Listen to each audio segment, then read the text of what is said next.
Hi, I'm Quentin Tarantino, I'm Robert Rodriguez. and we're doing the.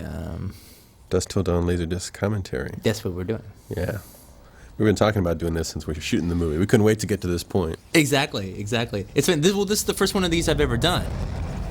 Oh, that's right. You always said you were going to do a Pulp Fiction one. Yeah, but I never did. I always said I was gonna do a Reservoir Dogs one. I never did because I couldn't make myself watch my movie all the way through again. You know. See, you directed this one, so it's easy. Right. I've seen it a million times. Right. I'm used to that sort of thing. Right. But yeah, those movies you followed around on the festival circuit forever. Yeah, You sat through them so many times afterwards. This is the most fresh I've ever been at a film at this point. We are now looking at one of my favorite actors in the whole world, Michael Parks.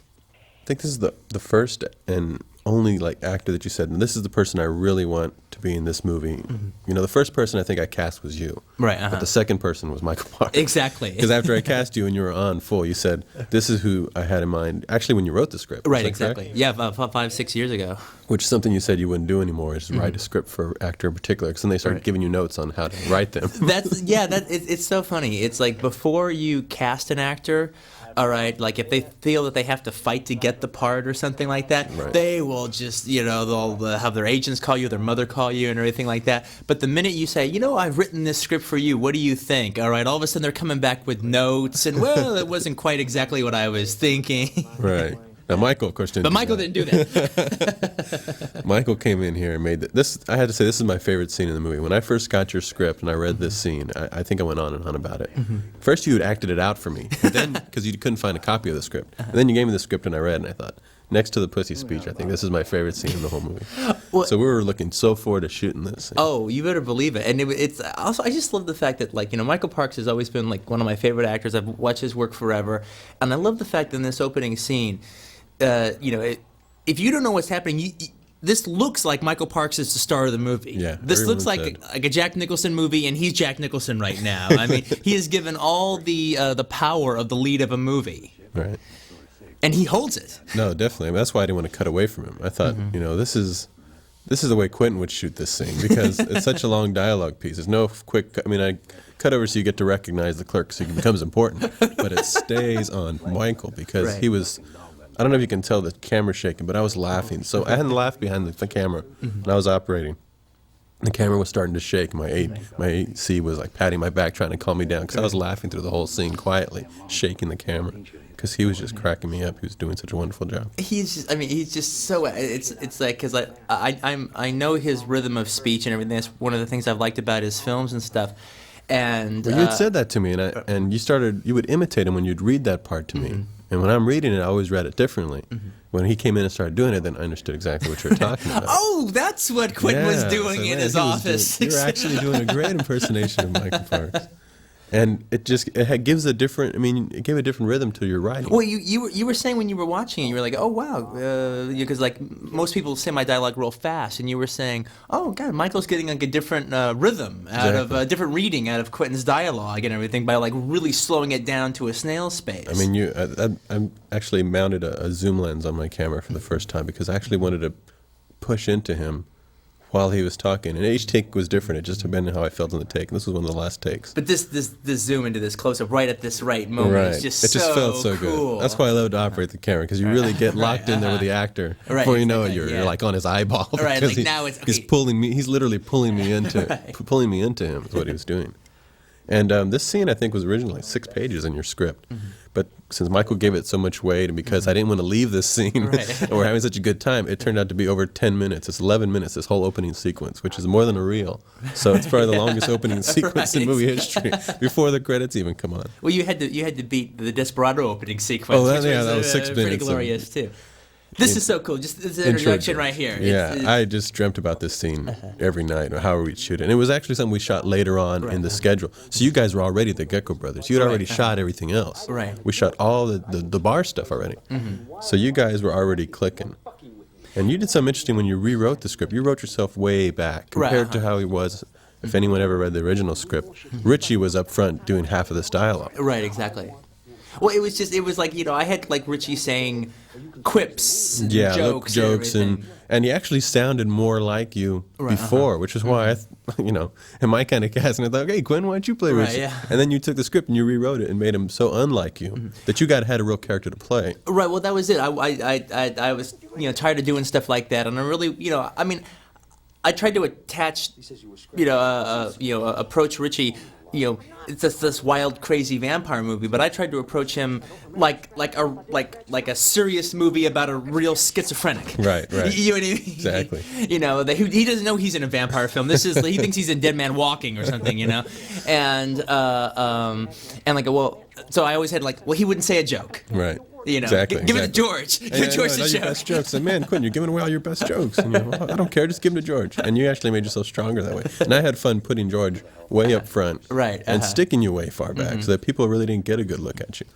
Because at that point, everyone thought that they knew you so well. So let them see George up close. Right. Put you in the back and make them feel like they don't know you at all. This guy's good. This is John Hawkes. Right. He was actually my backup to Steve Buscemi if Steve Buscemi couldn't do Desperado. And I thought, he's the guy from Austin. He's an actor. He worked with you on Road Racers. Yeah, he's actually in Road Racers.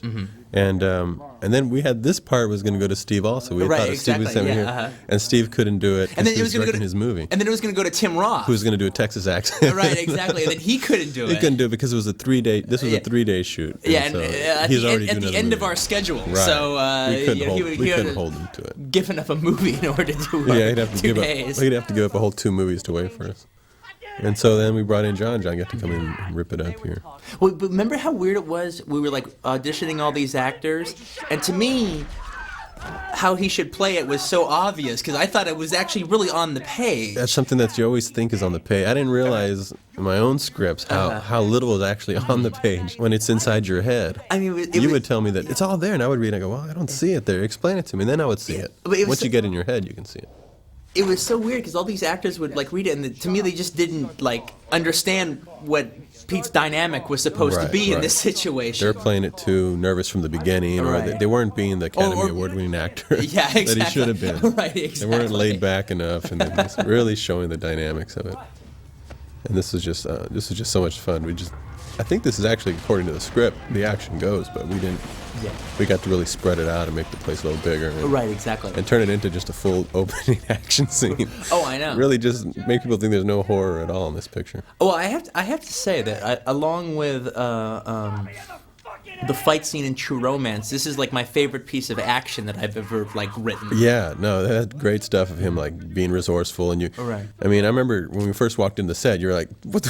This layout is all wrong. Where are we supposed to be hiding?" Because the production design team had to go off and do their own thing. We were moving so quickly. Right. You guys are actually in the same aisle. I mean, if you just look to your left and George looks to his right, you'd be looking right at each other. You're about 10 feet apart. I know. Well, I mean, it was so it was kind of crazy and frustrating at the time when I actually walked on the set to do the scene and saw the actual set because it's they did something different with it. Exactly. Where what I wrote was just what you would see if you walked into 20 liquor stores would be set up the way I wrote it. Right. All right. The one oddball one, all right, is the one they designed. Look, you guys just walked out of the aisle that you're in together. But I said, don't worry, the way I'm just used to shooting this way where you guys will be right next to each other. And by the time it's finished editing, no one will know that you're standing right by each other.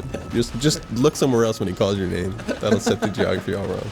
I go, you didn't have to recreate a brand new liquor store when I was using the idea that they're so familiar. Right, exactly. But it all works. Yeah, exactly. exactly. The little popcorn gag here was to replace a gag that you had in the script that read funny but wouldn't look funny. Right. Uh-huh. It was that he goes crashing into the Hostess Twinkie stand. Right, exactly. But since he's on fire, you wouldn't see the Hostess Twinkie. Right. So I knew I needed a comic. It reads funny though. Yeah, it reads funny, and that was the tone I needed there, so people would know that this is an exploitation kind of horror film or action film that has a really twisted sense of humor. So we added the popcorn popping there, so people would get a sick laugh at the end of that. Well, it's funny though because you were saying, oh, I shot this sequence or I thought of this kind of from time to time, how I might think about it. Right. What I crack up is my original script I wrote. Everyone talks about, Robert Rodriguez's trademark as people walking away from a building on fire, exploding, and no one looking back and everything. Right. Well, I had originally, it was in the original script, the building is burning down as they walk away and they don't look back. And remember, to save money in the rewrite I did, I took it out. All right, because it'll make it a little easier to do. No, you put that back in. That was the whole reason I'm doing the thing, man. Yeah, I'd already.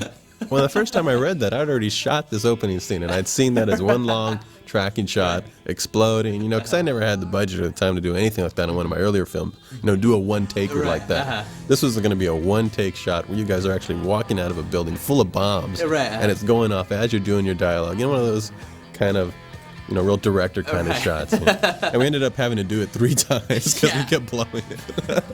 The actors didn't blow it, just our effects kept blowing it. Well, it was funny. It was a great story where Tom Bellissimo, the special effects guy who does all the bombs and fire and everything, he told a story about how we were in the liquor store. We're waiting to go for the first take. Exactly. Now, me and George are in the liquor store. It's mined with bombs. It's all ready to go. We're waiting for action. All right.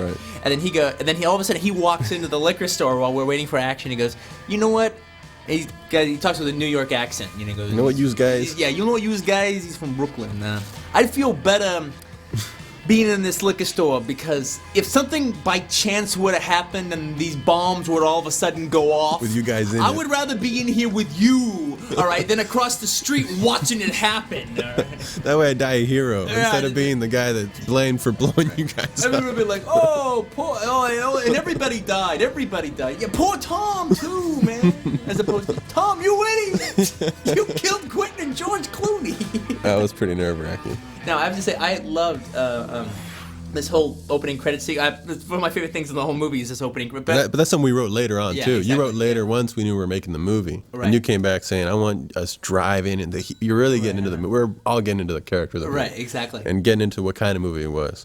And you want these guys driving blazing down the road, dirt all over the place, spit, drinking, popping pills. Duct tape in your hand, just make it like really crazy. I love the whole fact that, this is Mark Lawrence. We put him in 4 rooms. He's been in a zillion movies. The Asphalt Jungle, going way back. The mean old bastard. You wrote him as the mean old bastard. We knew exactly. He is he's the perfect mean old bastard. Oh, he went off and off. There's so much lost footage of him here, just going on and on and on. We couldn't get the lines out of him. He just went on, and it was really great. He just kept going. Well, I love my friend Scott Spiegel, he's going to be doing a Dusk Till Dawn 2. He's going to be directing that. When he saw the film, he loved all the different actors in it, and he goes, he goes, Mark Lawrence, now look at him, okay? He's on the movie for 30 seconds, and he gives a memorable performance. Exactly. Yeah, he's really good. He really comes in and really commits. But I just wanted to say one thing about a shot that we saw earlier, just for a second. The Superman vision. Yes, shot. I love it. Yeah, exactly. Yes. The shot of the girl in the Brenda Hill house, my old acting teacher, in the cab of the car. When you see it through the car, I just liked writing Superman vision. Exactly. But you knew what I meant in the script. Exactly. It was so hard. It was so strange when you would do a movie like this on your own. You would come up with a way to do that. But I remember we had our visual effects supervisor that we ended up firing because they couldn't come up with how to do the Superman vision shot, and saying it would cost like $20,000. Are you kidding? Every low budget movie that ever been made had the Superman vision. Look at any movie from the 20s or 30s. They did that. It's just a dissolve. It's not a computer matching, and so we got rid of it. It doesn't have to be actually. It could be done as cheesily as a Superman cartoon. In fact, if you don't make it cheesy, it's not going to work. Correct. Exactly. Oh, that was a lot of fun.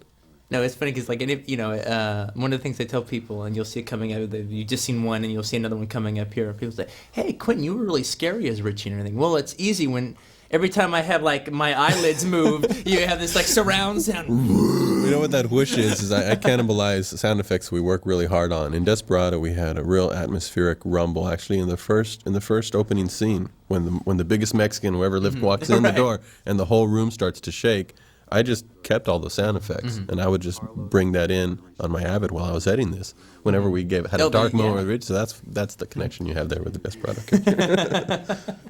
No, when people would mention that Superman vision shot, and it was just really set up well. The fact that this movie was something that was real drive-in, real exploitation, real you didn't know what to expect next. And the place in the credit sequence it happens is just so great because we really are selling that these are bad, Really bad ass motherfuckers. All right, and just when we've bought that they are badass motherfuckers, we see they have an old lady in the trunk. They're even worse than we thought. Exactly. And you as said, bad as we thought they were, they're even worse. And you said, I don't want this nice, saucy little, bank teller. I want like a real, someone reminds you of your mother. In Right, there. exactly. So just really drive it home that these guys don't care, and that Richie will do anything. Yeah, it's not like some blonde bombshell. Right. It's like a real-looking woman. Someone who with does a not belong. family. She does not belong in this movie. Get her out of here. She does not belong in this movie. She's innocent. Leave her alone. Really freak people out. And I think that's really what helped us. We didn't have any problem with the ratings board, for instance, because they knew the tone of the film going in. Exactly. I mean, you kept it where it wasn't Henry the serial killer, although there's some of those dark moments coming up. This Overall, sequence right here. it had a much more different, it had a real drive-in tone to it, so we got away with, just making a fun movie. Well, existence as far as like the ratings board is concerned, we can do all this stuff with the vampires, and that's all like crazy and wild and everything. But this part here, that's like the really realistic part of the movie. That's like we're like this is for real. Her pain is for real, her terror is for real, and we're for real. Right, and this is something that you wrote in later. Right, exactly. This is something you added in after we were already going to make the movie. Before, it just went from you guys robbing the bank to kidnapping the family. Right. So it didn't have this thing. This was something new that you added. Yeah, the script that was before I did my rewrite, before we did this, never got this real. Exactly. This is much more serious business. I remember when you were telling me your idea about this, and it was still in its early forms. You were doing this to her in the car, but you hadn't quite figured out how to lay it down. But you were just asking if I would be interested in that. I said, yeah, because it was just something. It was a new arm of horror that wasn't in there yet, and it was something that went more realistic before going the other way. Now, and that kind of was kind of cool. I thought. Explore all those things. Yeah, it's like there was I remember reading a couple of reviews that said they didn't like this sequence because they it threw them off. Yeah, because completely throws you off. It was so real. I like the fact that taking responsibility for the this character's death and their pain and their fear, and it really roots Richie and Seth. One way or the other. Right. They are not roguish good guys. Right. Exactly. They're not just like good guys that step outside the law. No, they're the real deal. Exactly. All right, this could happen to Juliet. Right. This could happen to Harvey. All right, and Richie is worse and is in more trouble than Seth is. Right. But you don't see Seth leaving either. Right. After he does what he does. The introduction of the Fuller family. Jacob, the Fuller family. I always wanted to cast Harvey in this. I don't know why I saw him as a preacher, and you always mentioned that, Harvey, and I know why, because of his strength, you thought he would be too dominating.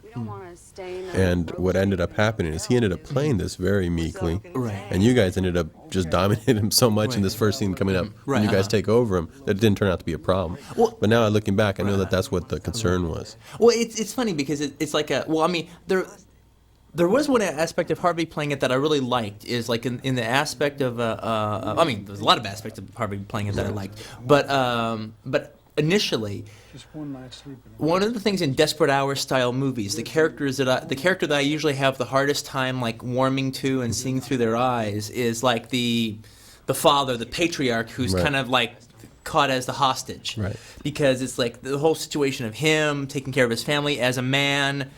Would you let a bunch of guys push you around? Right. Would you let a bunch of guys dominate you, and particularly in front of your wife or your family or whatever the deal is? So those are always the hardest character to keep respect for. Right. And Harvey's going to come at it so strong and everything, and he's not going to take even the weak choice as the actor and stuff. That he's just waiting for his right move. Exactly. That's what we turned it into, more like that. And everyone's got to watch this guy. That really comes across as Jacob. He's not, he's not a pussy. He's waiting for the right move. He's not going to do it. He's not going to do it out of. He's so together. He's not going to do anything out of machismo or bravado. Right. If he's going to do something, it's going to be the right time. But it was, the scary thing about for me and George is We have to dominate Harvey. Exactly. And many actors, I've seen many of the films where other actors were supposed to dominate Harvey. The crux of the scene was supposed to be that they were dominating Harvey's character, and it didn't work. Right. All right, because they didn't obviously dominate him. Right. He obviously actually had his hand on the controls. Right. And that was the challenge. Exactly. And in my mind, when I was getting ready for the character, this is even before rehearsal. Right. You know, Harvey's almost like my father. I'm like, I'm very close to him and stuff. But when we were preparing the character, when I was preparing my character, again, even before we got to the rehearsal stage, I started like getting resentful. Right. To Harvey. In my mind, I was just like, you know what? He thinks he's going to come down and he's going to do this little groovy little monster movie, and it's all going to be a lot of fun. All right, but I'm taking him over, man. That's the deal. All right, and I'm and he better give me the respect. And if we're doing a scene and I don't get the respect from him that I need to get as I'm holding him hostage, then I'll take him aside and I'm going to come on the set with like a gun in a gym bag with a real clip in it. All right, and then if he doesn't give him their circle, say, okay, well, let's put a real bullet in this gun, motherfucker, and let's let's see if the scene plays a little differently, huh? All right. I remember. Obviously, I didn't need to do that, all right? Because Exactly. Harvey's real, he's there. I'm working all this up in my mind before I do this, antagonism before I even show up. I remember when you mentioned that to me. It was before we started shooting. I thought maybe you've been in this apartment too long, becoming Richie. that was totally the case. But it worked great. I mean, because you all ended up having to shoot those scenes in the hotel. Those were the first. Right. That was the first day of shooting. Was the scene in the hotel that we just saw. Well, it was funny because I mentioned I bumped into Harry Dean Stanton, and I was like telling him that whole story and everything. He goes, Harvey saw that in you. That's why you didn't have to do that.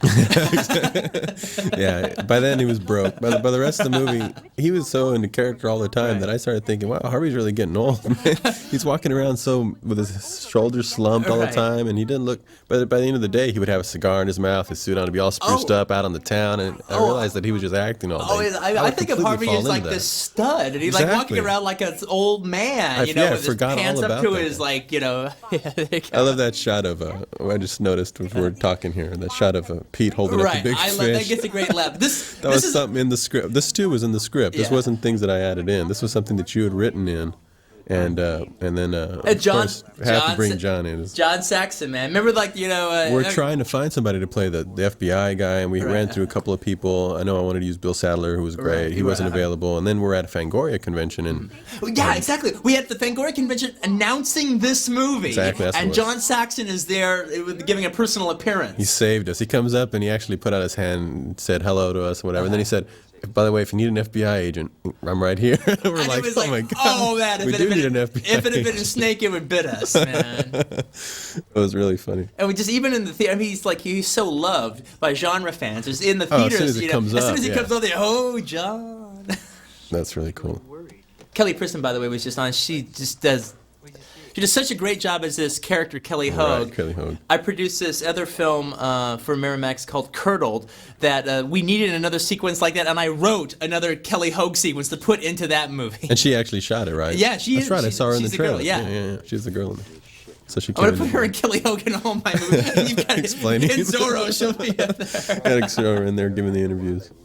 That brings us to the casting of George, actually, because one trial, I think we had already cast Harvey when we were casting the character of Seth, and that was what made it so hard to just cast any young actor as Seth, because we said it's got to be someone we know can dominate Harvey, and that's not easy to find. No, especially in a younger actor. Yeah. Right, we just went through the list and thought, none of these guys, they're going to have to be proving the whole movie that they're tough. They're not going to be walking in feeling that these guys can do anything. Right, exactly. We don't want that. We know that. How did you put it? That Harvey wouldn't even downshift before he did. Right, exactly. The guy blowing him. You have to buy the fact that Harvey wouldn't just kick this guy's ass. And we had a few ideas, but none of them really were crazy about it. I remember I was driving you back from somewhere. We went out to eat somewhere, and I mentioned George. I said, no, we probably can't get him, but because of his TV. In fact, we probably can't work it at all because of his TV show. His hiatus is going to be too short. Right. But what do you think about George Clooney? Because every idea we'd throw out to each other, we'd shoot it down before it got anywhere. And you went, they actually paused for like 2 full seconds. That's an interesting idea. Right. And I had just finished working with him. Exactly, on ER. On ER. I directed him on ER and everything. And then we checked it out. And No, I was just going to work with him. yeah. I was just about to. Right. I mean, like, because then you went and mentioned to him a couple of days later that you were thinking about him, Right. and he was all into it. So. and the thing that I remember, like, you know, because I'd seen every episode of ER.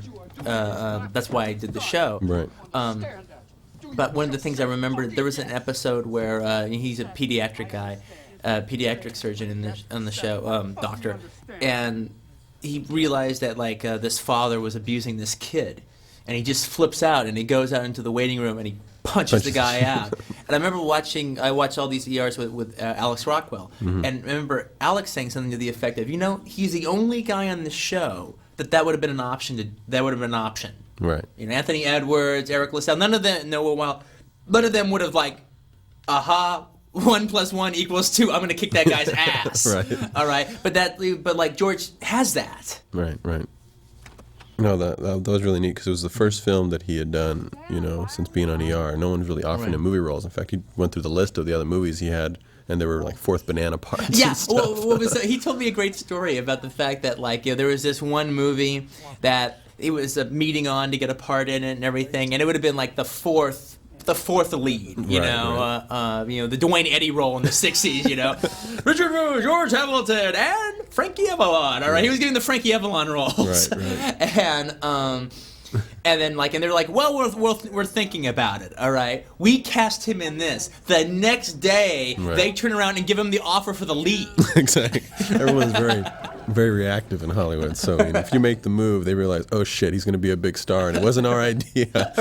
He was there in front of us already. Right. But now that someone else made the move, now we've got to make them. He got so many offers that day, and he just blew them all off. Sorry, guys. And this was going to do it for him because it really gave him the chance to do something so different. I love this shot. I was like making George's demo reel. That's what I was doing. Exactly. Said, George, we're going to get you work after this. We're going to show him that you're not just a doc on TV, that you can play dangerous, you can have that edge that they're all looking for.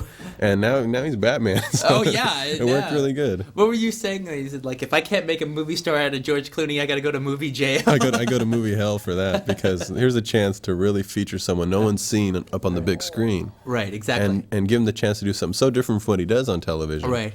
And we just had to give him that opportunity. And what was cool is that you wrote your character so far back that allowed us to do that. Right. By the way, that kid isn't playing that good. That's Jimmy Vaughn doing the guitar work for him. Jimmy Vaughn was going to do some music, and I said, hey, quick, give me some quick music notes. Me and my lady friend need some ice, and we don't seem to have an ice bucket. If it's not too much trouble, could I possibly borrow yours? I'll bring it right back. This is my John Malkovich scene, right? This is your John Malkovich scene. You're so creepy in this whole thing. I have such great outtakes of this. They were all great. That's part of the fun of editing, and one reason why I do so many cuts is because I'm such a pack rat when it comes to this stuff. If I got a line that I really like in one take and another line in another, I'll use all the best stuff, all the greatest hits of you guys, and just cut away to Harvey or something, just to utilize the best cool lines that you guys have, because I just want to preserve all that stuff. I just like having it. One of the things that we, when we were shooting the movie that we did, was I was explaining to the other actors that when you're doing a film with Robert, as far as an actor is concerned, one actor is always the dog in the scene, which it has to go back to Mariachi. Right. The dog that you cut away to. Yeah, that at any point, if you want to get out of any kind of trouble that you're in or whatever. Or just to utilize two good lines that are from different takes, I'll cut to the dog, which is like shot to like Harvey laying there. And some days, George realized when it was your scene that he was the dog. He's the dog. Or he would go, Juliet, you're the dog today. Sit in the corner to look cool. Just give lots of cool looks because he'll use them, he'll need them. And, those are funny. Now, this was always actually one of my favorite parts in the script. This was like our third day of filming, so you guys are just kicking ass on this because you guys haven't really had a feeling for what it's like. But you guys hung out actually a lot, George and you. We were never more like intense than this whole first concentrated week of shooting. Exactly. Because like the first 2 days of shooting was the hostage glorious scene. Right, and then this three days into it. And this was the last 3 days. This was the last at the end of the week. I remember, this is no joke, when we were doing this scene, halfway through the scene, we went to, I pulled George in the bathroom. Actually, hold on for a second. I like this part. Yeah, this is something that you added to the script of you starting to flip out and see. We're seeing it through your eyes. how normal you seem to be to yourself. Yeah. And I got into it. I wanted to add this little thing, all this more point of view things of yours. So people, those in the audience who missed it would get it the second time when you're like looking her over and really seeing things through your eyes, really puts you in the eyes of the character. I can honestly say that's actually one of my favorite things I've ever written. Is just having like Julia just like turn to me and like I love the fact that for like 15 seconds you see the world through Richie's eyes. It's not the place you want to be, but it does make you almost understand him a little bit. Like, oh well, that's kind of she did ask for it. That did, yeah. That happened as far as he was concerned. All that stuff's really going on. You there's nothing wrong with you really. Now, it was, what I was saying before, during this scene, there was at some point on the first day we were shooting, like I said, we shot it for 3 days. Right. At some point, me and George were thinking we got to dominate Harvey, we got to do all this, and we got to do it right from the get-go, right off the bat. I pulled him into the kitchen. I pulled him into the bathroom of that hotel at some point, and I said, "We got him, man. We got him. We just keep the guns." I mean, we were talking like we were like not like two actors talking about how to deal with these other actors, but like like Richie and Seth. Right. It's like he ain't gonna do jack fucking shit. All right, I'm watching him, man. All I have to do is put the gun on his kid, and he ain't gonna do anything. We own these people. They'll do anything we say as long as we fuck with his kid. Right.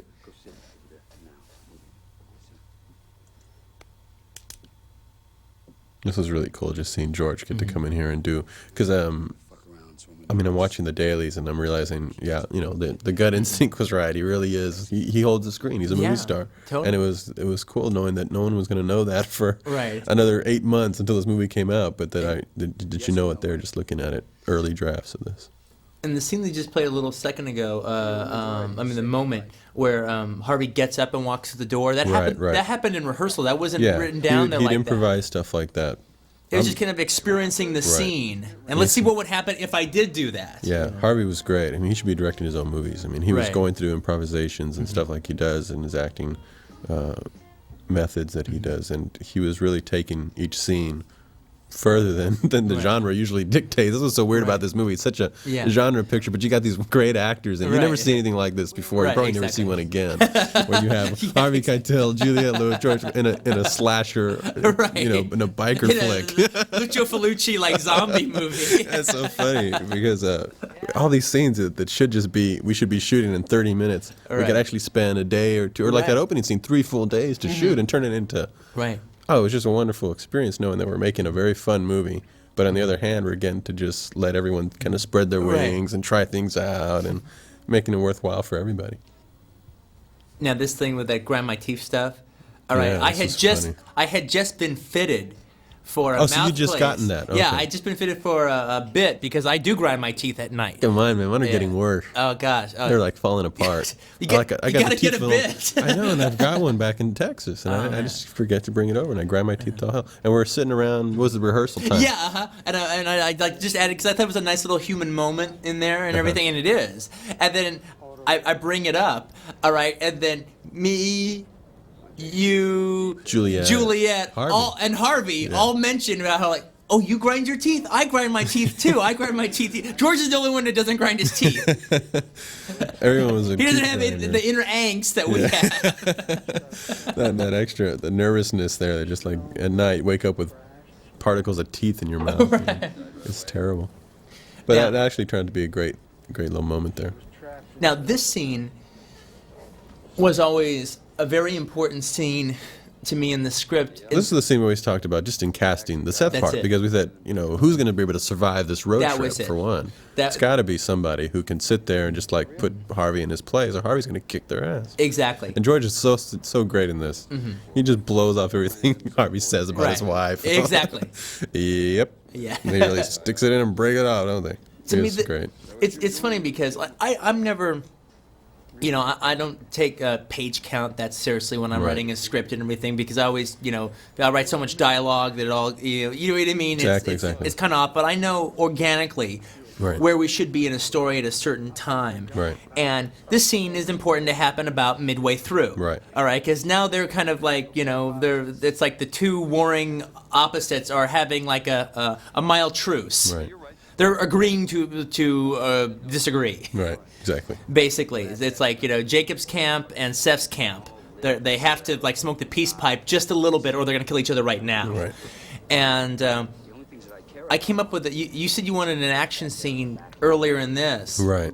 And I wrote the best action scene I've ever written. That's right. That's right. We said let's put in one more. Even the studio thought, you know, we need one more action beat for this. You know, let's really milk the whole action exploitation. Because originally, when you wrote this to be a very, very low budget movie. Right. Because well, now that we got more money, let's. What else can we do to this thing? Right. Let's put like an extra beat before this scene. Right. To kind of sedate the audience a little bit for this. It turns out we didn't need it at all. Yeah. But you did write an incredible action scene that took place in a hotel, much like the Getaway kind of hotel in Texas hotel. And it's not, but you know, I don't want to like, get a little action scene. All of a sudden, Stallone's on a bus and someone picks a fight with him. All right, it was a 20-minute set piece. Am I right? It was a big set piece. It would have required $1 million more, which they would have given us. Oh yeah, they didn't mind. They wanted to see it. Yeah. They knew we had all the elements to make something extra in there. And they wait forever for me to finish writing the scene. Right. I give it to them. Everyone starts changing everything in order to accommodate this scene.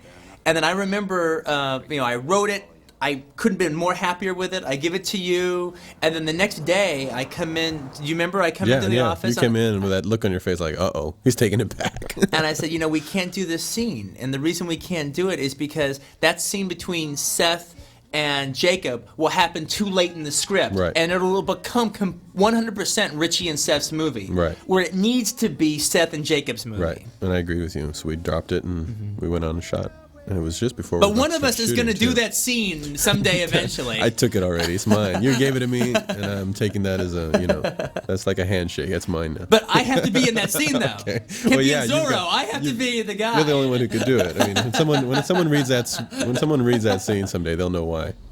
I love that whole bit with you like staring her down. This is a scene that you wrote for me. Yeah, exactly. You wrote with my. There's a lot of things like the woman actually going to your bed. I forgot to mention that. There's some things that I really shot in your style, like when the camera's behind you guys and you're driving up to the hotel. Dialogue scenes that you write. You write your big dialogue scenes, and I thought, well, I need to shoot this differently from how I shoot. Right. And I want to actually adapt some of Quentin's style and how like the woman walks over to you in the bed. Kind of kick back and get the wide angles. At the time, I hadn't even realized. I hadn't even thought about that in any way while we were shooting it. Right. And I remember, I don't know if you remember or not, it was like, I've seen the movie like 5 times or something, and I called you, and I was talking to you on the phone once, and I go, I'm like looking at I go, Robert doesn't normally shoot through doorways. Were you kind of trying to, but I do all the time. Exactly. And then you go, yes, no, I was going for that thing there. I was going for, this was a Quentin movie. I mean, it was really scripted by you, it had the feel, and as much as you want to, you can't really completely adapt it to your own style because it has kind of a style dictated already. Not completely, but in some ways, it served itself better to kind of kick back at times. And that scene there... But that scene with me looking at her toes and the fingers and her Adam's apple. Right, you wrote in all the cuts for me thinking, I know how you're going to do, you're going to cut back and forth. But by then, I was so much into a different style, actually just dissolves and got Jimmy Vaughn to do a great blues song over it.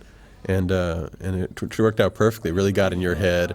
But I love how unthreatening yet threatening you are in that scene. But I love the fact that you were shooting a couple of scenes like the way you imagined I would do them, and I was writing a couple of scenes the way I was imagining you. Of how I would do it. Yeah, which is that's actually kind of cool because like you don't normally get a chance to wear somebody else who you respect skin in that way. Right, you got to go double on it, double up on everything, and think, well, this is something he would do, this is something I would do, and let's help each other out to make a joint effort. Now, tell the story about how like you didn't realize quite how suspenseful this scene was. That's why I wanted to add the action scene because I just didn't feel this was strong enough. When you read it, just reading it, not being in your head yet, because I wasn't directing it yet.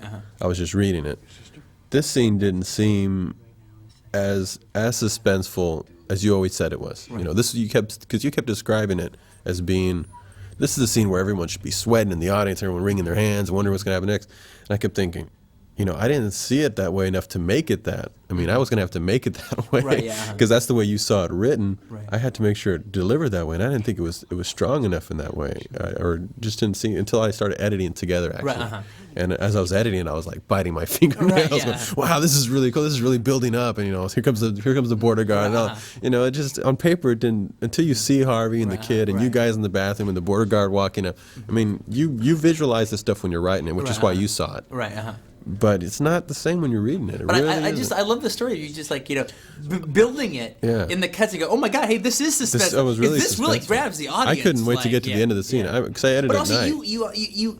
You edit the scene so wonderfully because like you manage to like that movie Transfers. You create a long second. You know what I mean? You stretch out. Well, that scene with you guys beats, talking and it in doesn't there. seem unrealistic. Right. But it's like it takes there's like. For the border guard to like walk from the front of the whatever, there's like there's 4 different cuts with dialogue in there, but it all works stretching it out out. the And suspense. I did break this up a little bit more. This guy with you guys talking in here happened more in 2 cuts rather than in the 4 or 5 that I used, just because I just enjoyed seeing it split up even more and more. But basically, this is everything that you wrote. Yes, you did. You said, as long as I don't act like a fucking nut. Yeah, I edited at night, and I edited this all in one night, this whole scene, because and I didn't plan to, but I just the sun was already coming up, and I wanted to see it. I wanted to see how it was going to end because I was having so much fun cutting it, and it was just really nailed. I just laid some temp music under it, and it was just a great scene to cut together. One of the things that makes it work so good, literally to me, and this sounds like a silly thing to say, but it's the truth. Is like the border guards and the dogs. They look like real border guards. Exactly. I love Harvey's reaction there. Yeah, that one right there. Like he really screwed up. That was another reason it was so hard to feel the suspense that Cheech and Harvey aren't even together. Yeah. We have to shoot Cheech on a completely different day because of his mustache shape. Right. So all this stuff is shot without Harvey being there because Harvey had to go shoot another movie. This interior is shot on a stage somewhere. Yeah. So we're on like 3 or 4 different locations shooting this scene. Hundreds of miles. So it wasn't until we're editing. Oh, that was such a great hit, you guys. I think we did that in 3 takes, and that was the one. It's just really cool. This is another kind of Quentin shot where it's just a 3 shot. There's no quick cuts, even though when you read it at first, it seems like something that's real cutting back and forth, but it was just all in one take. And no, it wasn't until editing that this stuff really comes together because it's so spread out. I think more than any other scene, this was a scene that was affected by actors' schedules and stuff. So it's like, this little bit of it was shot on this day, and then this little tiny piece of it was shot on that day. Yeah, like Cheech isn't even there for this day. We shot that on the side, and back and forth, yeah. Excuse me. Well, works pretty good. Yeah. We had to actually cut a hole out of the shower to stick you in there, because there's no way you guys could physically fit in there. Right. Your ass is like hanging out in the hallway. Right, exactly. But it works good enough for the scene. So, no one ever gets in those shots. No one knows how small those things really are. That's all our trucks back there. We just didn't want. I just want to spend the time moving the trucks, and we're just doing a dry run. I just said, just start rolling the camera. All the crew's hanging out there waving at the camera. And we're filming that, and you can't tell. It was just quick cutaway. We were just shooting so quickly. It was so hot when we're filming. What was it? 130 degrees out there. Jesus Christ. Oh, it was just painful. So we just said, let's just shoot and get out of here, and it works fine. This stuff's great. You guys are all in my cool book.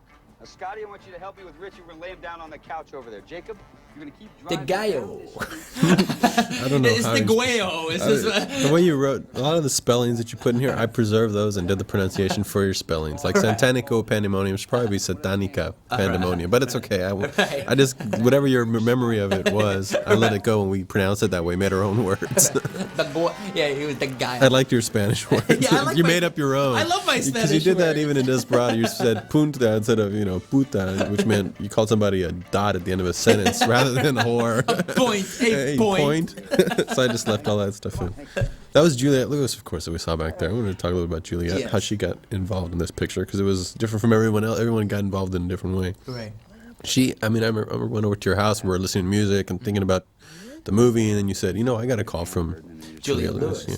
Well, she's a friend of mine, and out of the blue, she was like, she'd like quit doing movies for like a little bit, about 6 months, was taking a That's long right. deserved break, and she was in Florida, and she was just chilling, and then so she calls me up, and we're just bullshitting, and she goes, Quentin, they sent me this script that you wrote, and it's called From Dusk Till Dawn, and then like she's like talking about the character of Kate, and she's like interested in playing it. She's like, I'm into it, man. I think this could be a really cool character. I just saw Mariachi, and I'm really like into the idea of working with Robert, and I was shocked. Because I never thought the character of Kate was that good, and I was right in the process. I mean, she read That the part old it was, script. and it was really small Yeah. at that time too. That was the old script. Yeah, right. she read the old script, and I mean, she's old through the movie, but she doesn't really do that much. And so I was like so inspired by the fact that, oh my God, we might get one of the best young actresses of her generation, to play this character. So I felt completely inspired to try to make the character somewhat worthy, all right, of her as an actress. Right. And it really affected, in a weird way, except for myself more than anybody else, it affected my rewrite. Right. The fact that I started thinking about Juliet. The whole pussy eating scene came from that because Right. how great she would do with that, Right. and our whole chemistry together and everything started Making to you bounce. guys more a unit there. And it's it was terrific. And she's still too good an actress too. She's still slumming. Definitely just hanging out. Me and George were always feeling like. Well, here we are at the Titty Twister, yeah. man. Look at that. I forgot about that shot. That was great. I mean, that's just the way it's described in the script. They come into the gates of hell, practically. Yeah, it's just like the apocalypse now. Them coming up. And watch out, because those goddamn monkeys back. It's so fun building just like a whole. I think the idea I had for this was to make, because in the script it's just a Mexican bar. Which, if you've ever been to a Mexican bar, there's not much going on there. The girls are dancing to transistor radios, and it's pretty pathetic actually. And I thought, let's make. This is a song by ZZ Top. For instance, they've been to all these bars in Mexico. They said, we've been to all of them. I said, well, you've never been to this one. And they saw this one. They go, man, where is that one? We want to go. That's a good idea for a stage that show. sounds like a stage show idea for us there.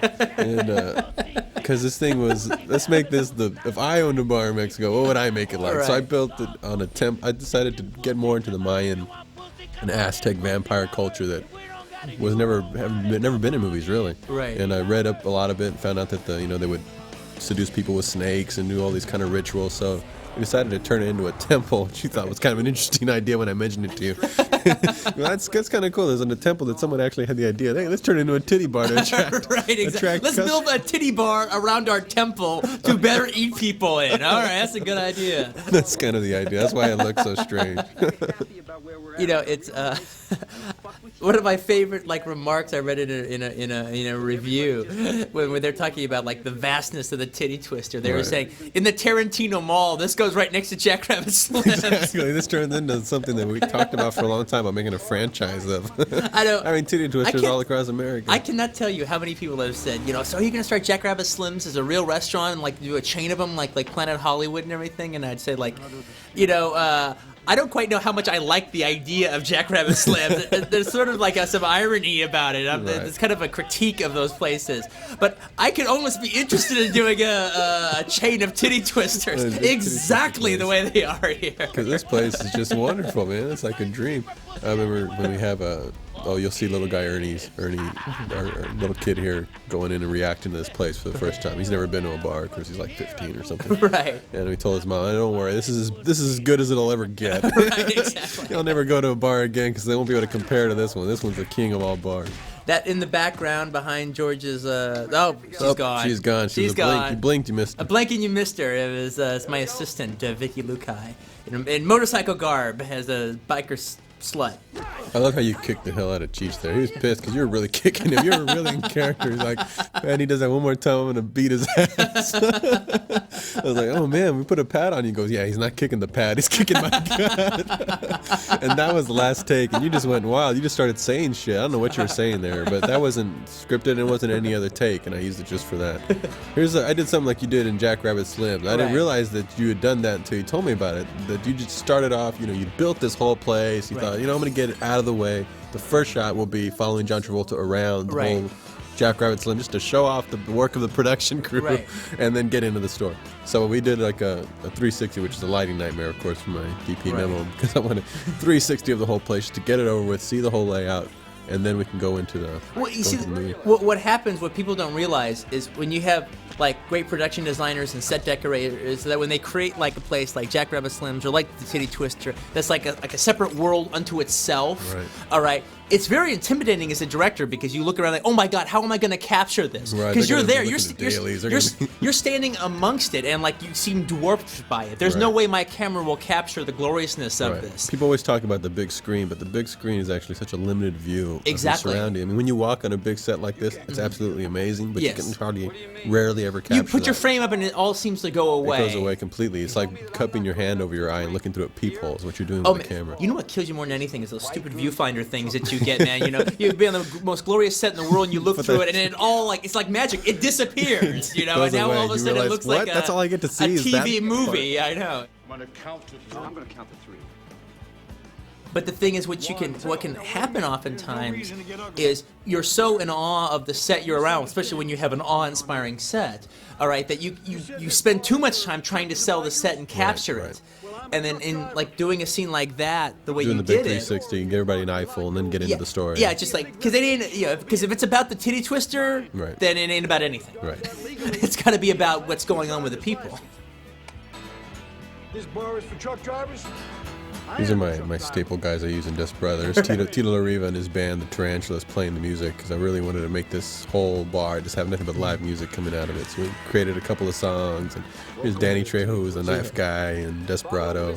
I wanted to really populate with some great Mexican, Latin actors in here because in the script, some of the I think the lead actress, the lead vampire that Salma plays was called Blonde Death. There wasn't real Mexican attitude in those characters. Right. It was written kind of just. Razor for- Charlie and Big Emilio were,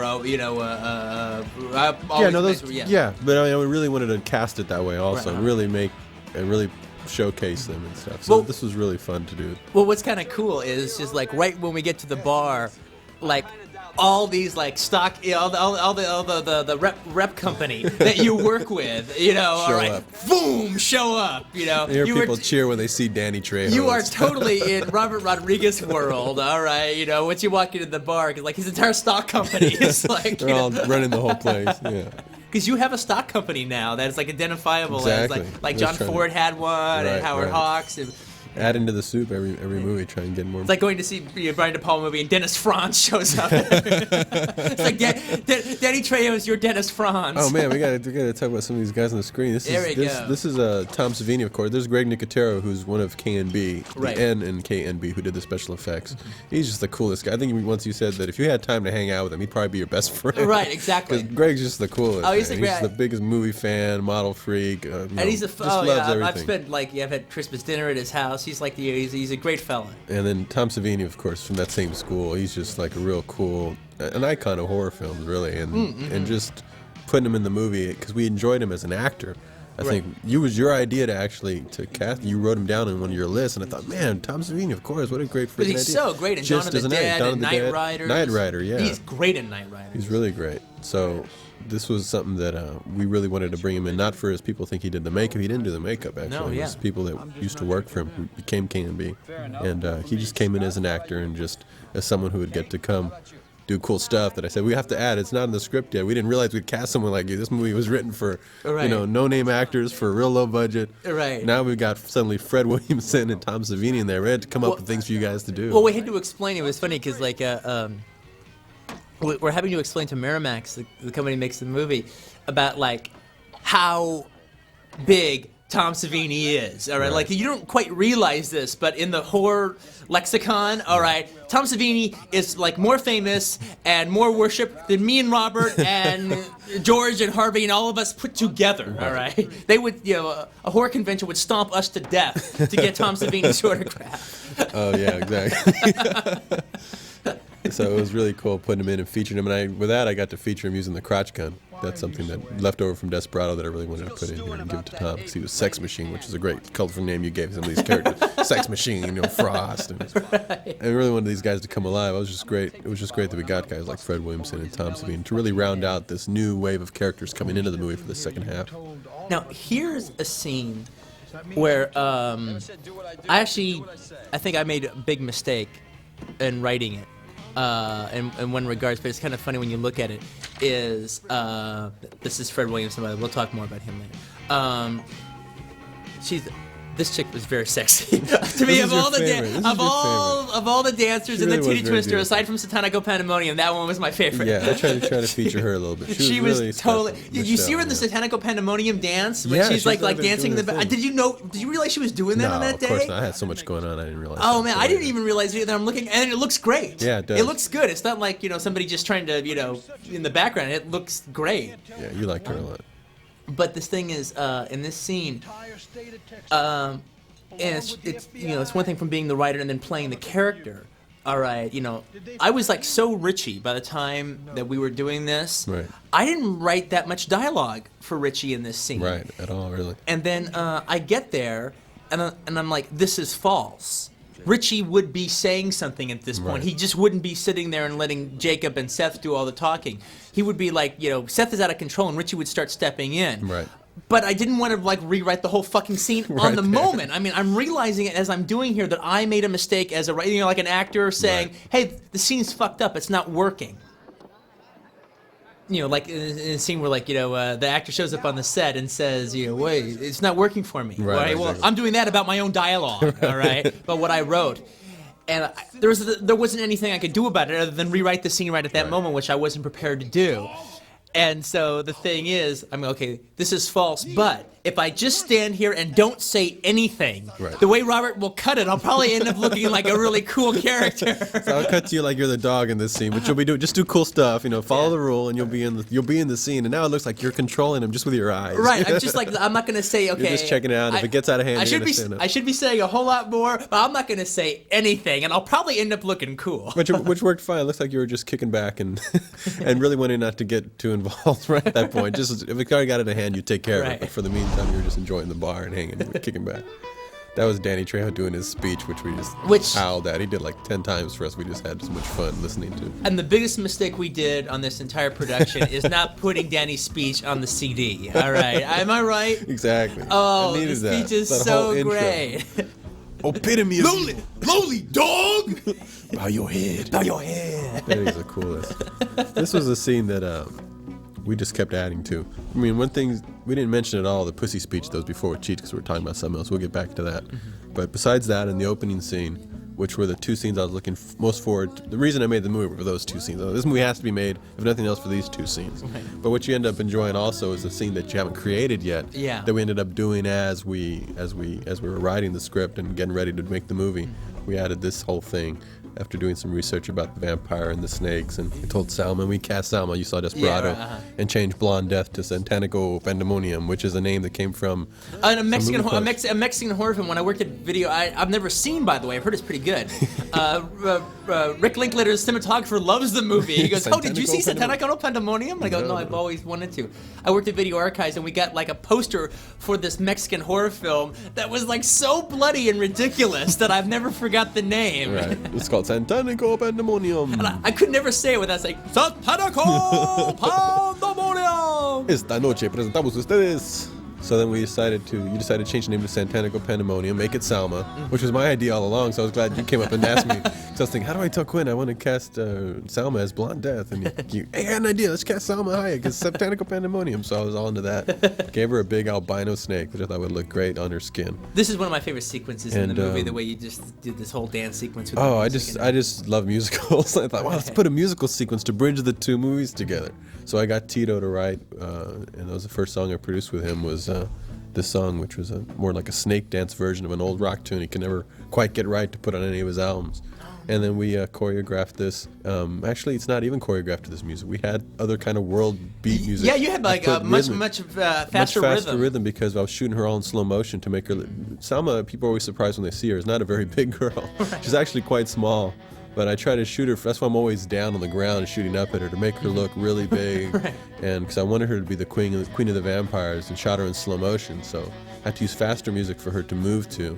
So by the time it played in slow motion, it would sync up to this music and kind of sync. This is a moment that could only exist in cinema because it's the wrong kind of music. Right. You know, she's not. She didn't have any dance choreographed. It was just me and her Right. coming up with moves. Right. The snake was doing its own thing.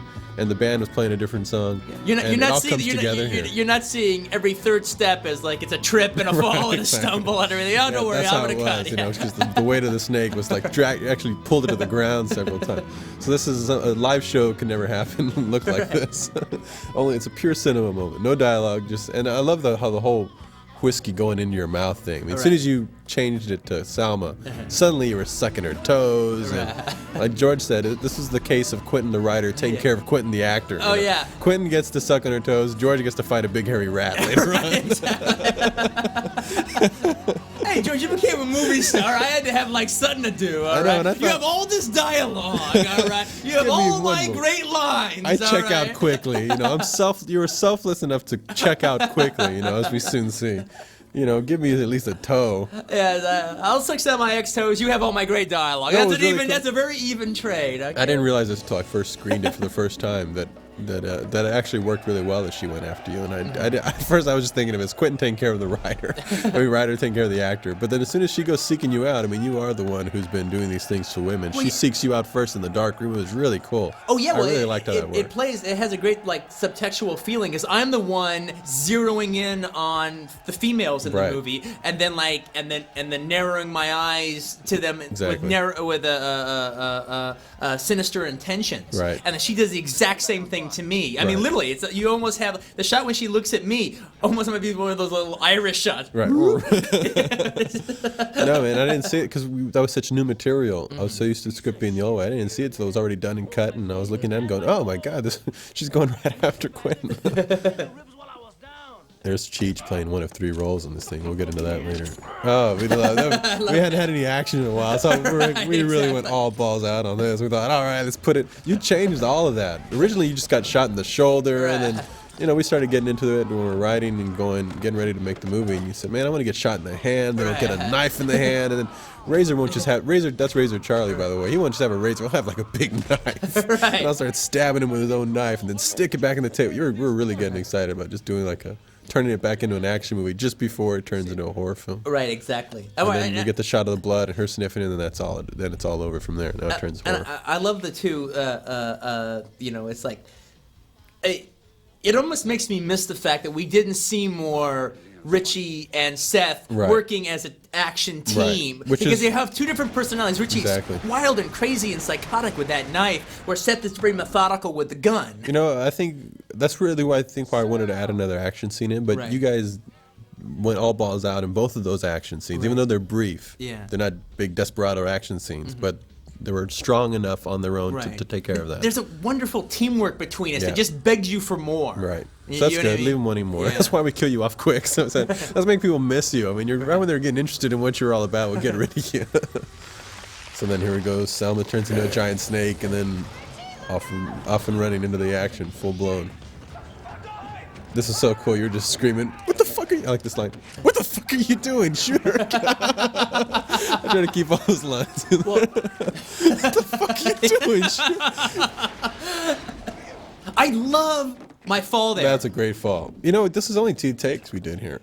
The first take, I think that was it. The second one, I just did again just as a safety because I love the first take. And we didn't really know what we were going to do yet. We just went ahead and just kept going, and that was your death scene right there. It sounds so crazy. It might sound egotistical. I'm really proud of the way I fall. It looks like all the life just drained out of my body. I'm like a little rag doll. And it's so funny. I fall as I hit the ground. I go, "Fucking bitch!" I remember screening the movie in Austin, sitting next to Rick Linklater, and him just howling at my throwaway, "Fucking bitch!"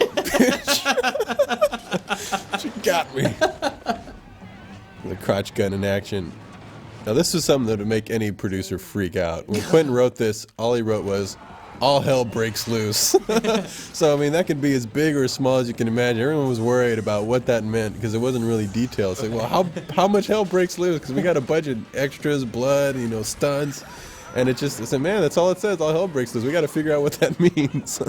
What does that mean? That means like people getting their throats slashed. I mean, heads bouncing around, and it was really only like a page of description for this, so we knew it had to be a little bit longer. Somehow they had to clear out all the patrons, and a lot of the vampires had to get killed, and that's when we came up with stuff for Fred Williamson. This cutting is so frenetic. It's almost like abstract cutting. You know what I were mean? saying that. It was like wide shots cutting together. It was like really bizarre, almost experimental snuff-looking stuff. It is, because like normally, I mean, you normally like have this like rhythm to your action cutting that builds and everything, and that's almost like everything is supposed to be a sour note in a weird way. Right. Like the cuts aren't supposed to go together in this like fragmented kind of, Real almost like erratic. darting the camera around kind of. It almost seemed like the more we could just disorient people in this film, the better, which is why, and it seemed to be working that way from the beginning. I mean, it worked fantastic. With the trunk shot, with you going after the older woman, and then suddenly in here, I mean, everything is just not what you expect. Well, it works so wonderful. Now we're into separate set pieces. Right.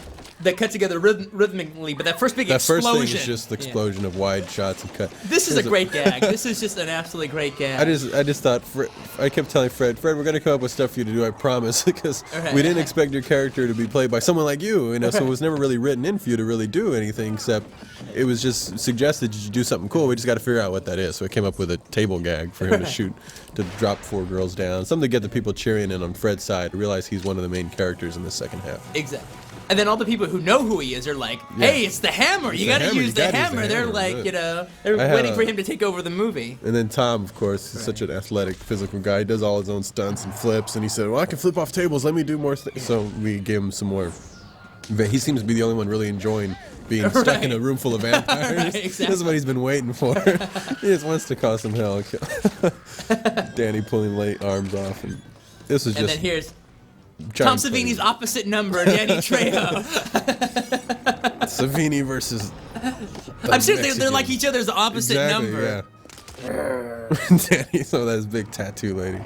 Oh man, that was so much fun shooting this huge set piece. Just having a giant playground really with all these monsters, and K&B was just going nuts trying to keep up with every gag. We'd have to just keep rolling. We didn't know how long this was going to take. None of us had ever shot a big effects movie before, so we just said we couldn't schedule it like any other movie. We just said, give us 4 weeks and we'll just shoot every day, and we don't know where we'll be each day. We'll just get as much done as we can. We'll be at the Titty Twister. I remember this is one of the scenes that you're actually there on the set with, sitting. I was laying on the ground shooting up at her, and you were down there right next to me, and we're just looking up in awe, just watching her like dominate George. It was just really fun. I always kind of like this speech. It was kind of sexy. You were like right there on the floor next to me. For some reason, you just appeared that day on Salma Santanico Day. You like that speech a lot. Well, remember when we were like, Welcome. We were doing this. That's a line that George added. There's a line that George added that I actually took out because you asked me to take it out. I said, I didn't really care for that line. I said, no problem, let's take it out. And then, I don't think I ever told you. I ended up having to put it back in because suddenly they had all the trailers were built around that line, and that line wasn't in the movie anymore. That was their big catchphrase at the end of the trailer. And I was thinking, because this post-production was so accelerated that I had made that cut, really late. That was like the last cuts I did. Right. And then they showed me the rough trailers that they were going to put out, and it was based around that big ending line. I was like, shit, that ain't in the movie anymore. And I can't stand seeing movies that have trailers with a line. It's not even in the picture, so I had to go put it back in. I know. Well, actually, it works. The thing was, the funniest line, though, that George ever said at the end of that is, at the script reading, when she gets to reading that speech, she gets, she's going to do all this and do that and do the other, and then at the end you go, okay. Yeah, that sounds good. That doesn't sound so bad. Sounds good to me. So that's what his line was about, was to help that. Like, no, that sounds really great, but I already had a one. This is one of my favorite things in the movie, too. Now, you want to talk about like a director, like, getting everything out of the sentence that you wrote, all right? I write in there that Jacob and Seth beat with sticks on Big Emilio like LAPD's finest. Right, and that's exactly what you showed.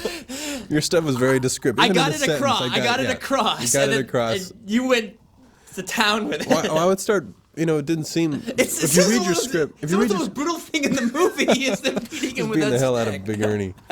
This was something I had I think Fred just was supposed to do a karate chop against him, which really hurts because Fred showed me. He said, look, you run against me and I run against you. It didn't seem powerful enough, though. Visually, if you do it with Fred, it really does hurt. He karate chopped me in the stomach, and I was like, oh, shit. Yeah, that would take him down. But go ahead and rip his heart out. Right. So I had him rip his heart out, and then the K&B, Greg Nicotero, come over and says, he wouldn't be dead, though. The heart would still be there.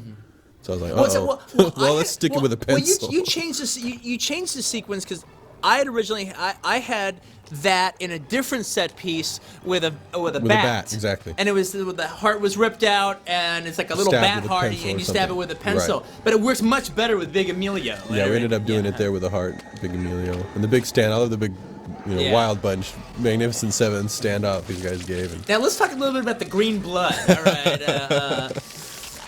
The thing is, all right, we had blood gushing all throughout this script, Right. like ridiculously. All right, and we were thinking mostly about let's not shoot a bunch of stuff that's going to end up getting cut out. Let's think about how we can preserve. I mean, most of as it is, all right, we figured we had a Mount Everest as far as a ratings battle to begin with, all right? What can we do to make things a little easier for us, all right? And then I have to say, I'll take credit for it. It was my idea. Definitely. To do the to make Green the blood, vampire red blood green, all right? Because hey, it's vampires. They don't exist. You can watch because literally. The MPAA, it's not so much that they don't like blood, they don't like the color red. I mean, it's that simple. Right. Green blood, you can drown in a river of green blood Right. as far as they're concerned. That would just hit home the fact that these aren't humans and stuff. And Right. we could get away with more carnage. And there's already so much red in the set. All the lights were red, and Right. and I really wanted to drench it red. I mean, look at you, I like this little body piece. Yeah, on I top know. of you. I know. How There many was so mainstream much- movies has a scene where like, oh, before I have a mourning my dead brother, let me take this torso and get it off of him. Everyone thought we'd have so much trouble with the MPA because if you And walked we- around the set, I mean, literally all around you guys, there's body Lawrence, the parts, producer, there's one arms of the producers and legs. was just like, Robert, Jesus Christ, like, I had we're to tell gonna have him, an man. unreleasable movie. So I man, mean, back off. Like the exact thing we're talking about, how your Right. lens sees so little compared to Right. how much you see on the set. I mean, you walk on that set and you're tripping over heads and Right, arms, yeah. and it just looks like there's no way we're gonna get this past. But that's not what the audience is seeing. I mean, most of the shots very contained. But it's kind of and funny you though, don't because notice like you that. do have like big dialogue scenes that can't be cut with like a torso in the background or a head on a table like Can't over cut it out, somebody's and you got- shoulder. if you just go and frame by frame through, you see things like people's half-eaten bodies just laying around in every shot. He just But it shot shot- of a guy picking up a pool cue. There's like a mangled Right. head next to But it. you have to look for it so carefully. Right. The MPA wouldn't notice because they just watch it in one sitting. They don't go frame by frame through this stuff. They so were- it they- turned out fine. They were wonderful in this movie. I mean, They got the sense of humor and they realized that that's how we got away with it. Otherwise, it would have to be an unrated film. everybody who says that they don't I've never had a problem with them. Everyone who says that like they don't get your film, they got ours. We Yeah, they couldn't got it ask right for a away. better audience. They got our film. But now the thing is, actually, I've always Man, liked I love that shot because Why that was don't you something- explain that? That was something that what were we doing? I think we were just testing the lenses, and I said, "Well, go ahead and give me a shot like that. Let's just shoot you real quickly with those lenses. Those lenses weren't working." Well, it was the thing is I was just this scene was always kind of a really important scene for me, Right. and I was like, well, I'd like to do one thing where I just don't have this big makeup prosthetic right. thing on me, So, so I said, put the eyes and the teeth in. right, And, and let's that's get even it, I like might fucking use that. creepier. Yeah, it's creepy. Just seeing those weird eyes. Those were great contacts you had that didn't fit. And we had to trash them, and I really wish we could have made them work, but they couldn't. So we just got that shot of you. And the Japanese poster, which I want to include in this Laserdisc Yeah. package, Oh, hopefully. it's the greatest, It's so man. cool because It's it the utilizes that shot Yeah. from the movie, actually, Right. and makes, of course, you the centerpiece of the poster, Yeah. but it looks really cool. Yeah, it's like looks George, really, really Juliet, cool. In the Harvey's not even on the background. poster. They're in the background. Harvey's not even on the poster. I want to try and get that poster and put it on the inside of the Laserdisc because it's such an amazing poster, and it uses that shot. Yeah, to really you shine should it. right the middle. Right the down the fold, middle, the fold yeah. of the The fold of Laserdisc should Laserdisc, be it's the middle designed of the for that. thing. Yeah. It's like and like they pushed me so much, and I go, hey, I'm not going to direct anymore. I'll just go to Japan. I'm a movie star there. Apparently. Japan, man. So I'm You're a going to go movie to star in Japan and be a Japan. movie star. I'll be. Nice I'll be to the have Franco those Nero options. of Japan. I'll be the Lee Van Cleef of Japan. What Lee Van Cleef is to Italy, I'll be to Japan. That's funny. Like So Woody cool. Strode, just American expedite. So Bullshit. this stuff was really funny.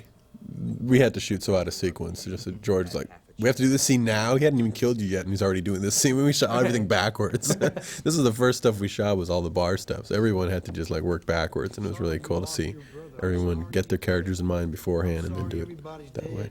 That's always tough. I don't know, the wrong line readings in my head, but I'm like looking at Harvey, and all I can hear him saying is that scene earlier. Don't be a fool. Don't be a fool. That was our saying around. Oh man, I wanted to talk just briefly, just to get it out, because just for methodology and keeping the stuff in track, just knowing going back how we got the script even going. Oh man, I think I read this. I love. This is one of my 93. favorite things in the movie. Is just this The all bat fan- shot and all this. And then it's like it plays so well. It was. Let me just say one thing here is on a This no joke. This movie literally has one of my favorite mixes I've ever heard in a movie in my life. I had nothing to do with it. I'm just saying from as a viewer watching it. And it was so funny. We couldn't wait to like see the movie and have it like yell and scream with the audience and stuff, Right. and it'll be so great. Well, the film opened in Los Angeles at the Cinerama Dome, which has a wonderful curved That's the best screen place and to see a it. wonderful like sound system. But almost in a weird way, the sound system is too good and the mix is too good to get the kind of response that we wanted from the audience of everyone yelling and screaming and laughing and everything, because the mix is so good and the sound system was so great in that theater that it puts you in the bar. Right. You know, you're not an audience with infectious laughter. You're in the fucking bar. And that scene builds with the bats and Right. everything like that. Like people think there's rats in the walls. It's There's such Bravo. great digital systems now that we got Miramax to use for the first time. Stuff that I used even on Desperado, which was a low budget movie, but we got to use the SDDS Right. 8-track surround system, and this just begged for it because Yeah. the theater is shaped very much like this bar is. I mean, this is the Cinerama Dome. Right Yeah, here. exactly. So I said, let's put the Cinerama Dome, which is what I was mixing for. Right. Let's put that theater inside the bar and put the sound all over the room the way it is in this environment. And it was a great time mixing. I was one of the mixers on the movie. I was the music mixer, but I really enjoyed doing the sound effects and really placing things around the room. And Well, it's kind of cool because on one hand, you see it in a high-tech theater, and then you have this one experience. Now, I've seen it in just like regular neighborhood theaters with the normal neighborhood SR theater sound, right. sound. All right, and maybe even not even SR. I mean, like local, Dolby A. grind theaters, Right. and there. It plays the other way we want it. Right. Where it's just like, it's like the infectious and you're laughter, watching, the exactly. infectious, like, hooting and hollering and, carousing. Right. So it like you have two different screenings depending on what theater you see it at. Right. Now, as far as like screening it on video and laserdisc, you watch it by yourself. It's good. It's also good to like get together and watch it with a bunch of beer and a bunch of Pizza. friends. That's what we thought of it as. We were making it. Yeah, 12 o'clock at night. I think that's why we wanted it. Oh, Juliet's just great in this. Oh, she's fantastic. I added this scene for her because I was still, even though you added some extra things in the script, I still felt like I'd go to movie hell again for not putting more Juliet stuff. Right. People would think she was on the cutting room floor if she didn't have more to do, but which isn't true. There just wasn't a lot there for her to do, so I gave her that little extra beat. This is like little. I mean, the way they stake vampires in here just seems so much more violent than the way I've ever seen it done in Hammer movies and everything. I mean, it seems so much worse than like hitting them with like a little mallet. Just the way Tom Savini's just pushing it through and twisting it. He's like stabbing it and then doing a twist. What does the twist do? It's like an extra little, it's like when you're making, when you're grinding spices, you kind of like beat it down and grind it. It's like a beat and grind. I mean, it's like we have every vampire movie, and this talks about it right here. Every vampire movie kind of creates its own little like mythology, Right. like for the vampires, and it becomes kind of part of the collective. And these you reject, and these ones you keep for like somebody else doing a vampire movie. And one of the things that we added to the vampire lore here that I think is kind of cool, might be neat to be carried on, is the fact that their bodies are soft. Yeah, nice and squishy, like what's his name? He's Tom says right now. mushy. They're mushy. You can push mushy. things right through them. You can Push it take right through. You can take their head off. Human bodies wouldn't run tough machine. You're gonna be a strong son of a bitch. This is a fun scene. I like the scene. Really is another one that throws. Once you added that real serious horror element at the beginning with the woman hostage, it made the tone even more jumpy, which was kind of cool. That's what I really liked about it, is that when you get to a scene like this, suddenly you're laughing again at your dialogue and at the jokes, and the tone is just all over the place. Then people start dying. It goes from being fun to serious and it really screws in your head. Now, that's what I really enjoyed about the whole tone of the picture. Okay, then who cares? Well, how we got this thing, I think I read this script in '93. You showed it to me, and because I was talking about Mexico, I was about to do Desperado, and I was talking about Mexican movies, and you were saying, "Man, I wrote a script about Mexico. It was a horror script," and you gave it to me to read, and I really fell in love with it. But someone else owned it at the time, I think. Yeah. And it wasn't until after we did Desperado in 4 rooms that this came back around, and Pulp had just hit. Well, it's so funny Pulp because had just hit at that time. I have had I think easily 9 people have taken credit for coming up with you, all right, as the director. Robert Rodriguez should direct this, all right. Maybe there's a 12 out there or something. Right. And I go, well, that's really funny because like 2.5 years ago, I remember giving Robert the script to read just for enjoyment. And you him, actually tried to get it back from me. Yeah. You went the next day. I mean, you really seemed excited that I would do it because this is something that made me realize that when you write something, even if you wrote it for someone else like you did, this you wrote for $1,500 for someone else to make. This was a money thing for you. You got 2 weeks' work.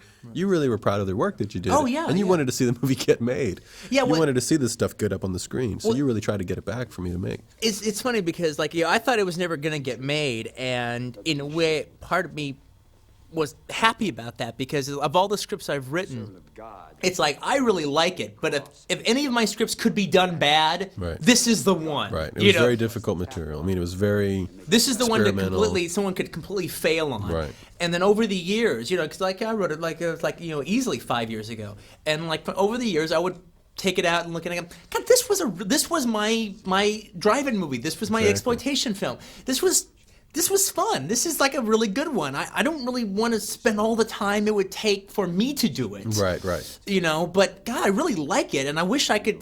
But nobody was a perfect fit. But when you said you liked it, it was like and had the passion. Right. For it, it was like Robert is the perfect person to do it. I'll run with it. Make it a big Mexican, Spanish, English action.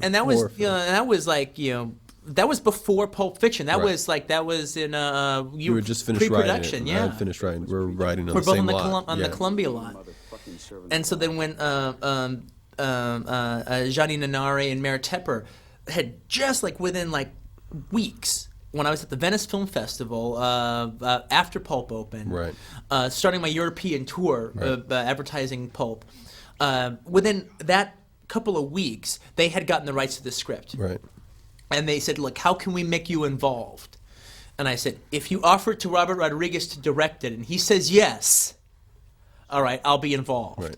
Then they started talking to you. Yeah, I started getting calls on the Desperado set. Yeah. Even that early. They started talking to you, but it was nothing was secure or anything. It was just you guys were agreeing to talk and pontificate about the idea of possibly doing it. Right. And it was while we were doing 4 Rooms, all right, where I just located myself in the office of the set while you were shooting your story. Right. Because my story came out right after yours. After mine, yeah.